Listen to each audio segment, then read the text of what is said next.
Let's take a look at 9 chords. Here you have C major chord, right? If I add a seventh above, there's a C major 7. 1, 3, 5, 7. If I add another third on top of this, 1, 3, 5, 7, 9. So I've got a D on top of a C chord. So one of the ways to think of a 9 is a 2. It's the second note, okay? In other words, if I take this C major 7 chord and I put the D in the middle, you see it'll still say C major 9. Okay? So the other thing you'll notice is that the 9 assumes that the 7 is there. So you see here's C major 7. If I add on that D, it changes the the chord symbol to a C major 9. Okay, the 7 is implied. Okay, now if I play a C7, there's our dominant 7th, C7 with the B flat.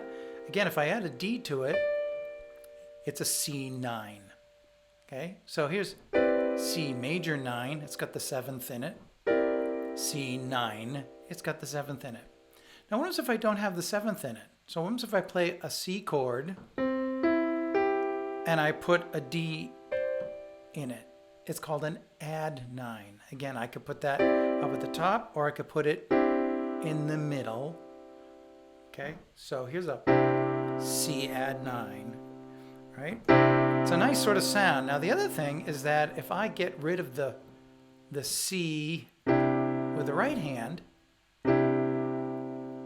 it's still a C add 9 because I'm playing my C with my root. Okay, nice sounding pop chord.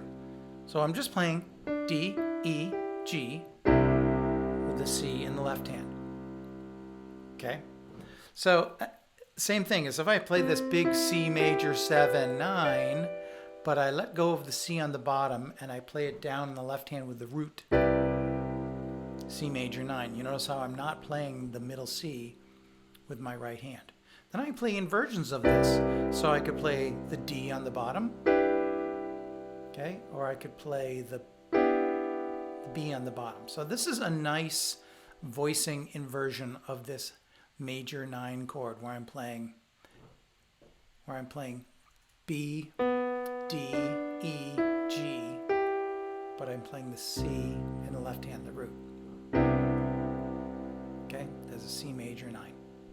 Okay, now let's take a little, let's make a little exercise out of this. So I could play the C major 9, this inversion, C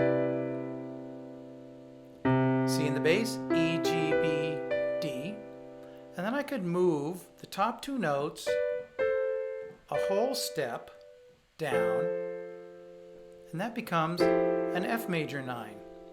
Right? See that inversion of that? Okay. So again, what I did is I went from the C major 9, and then I moved the top 2 notes down a whole step, F major 9. Okay. Now, if I move the bottom 2 notes down a whole step, that's a B flat major 9. So you'll notice by doing this little inversion trick, top 2 notes down a whole step. Wait, let me start again. C major 9, F major 9. Bottom 2 notes down a whole step. B flat major 9. Top 2 notes down a whole step. E flat major 9.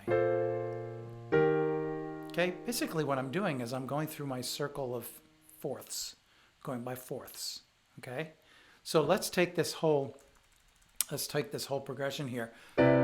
C major 9, F major 9, B flat major 9, E flat major 9. If I move the bottom 2 notes down, I'm going to have A flat. Next 2, if I move the top down, I'm going to have D flat. Okay, I could keep going. G flat or F sharp, B, E, A, D, G, then I'm back to C9. Okay, now I could do this another way is I could take my C9 in this inversion, but the same idea is that if I move my bottom 2 notes down, there's my F9. Top 2 notes, sorry, F9, top 2, B flat 9, bottom 2, E flat, top 2, A flat, bottom 2, D flat or C sharp. I'm running out of room on the notation. Okay, there's C sharp, F sharp, B, E, A, D, getting low here, G, C. Okay, so I have 2 good inversions of these 9 chords. One is with the 9 on the top, and the other one I like is with the 9 in the middle.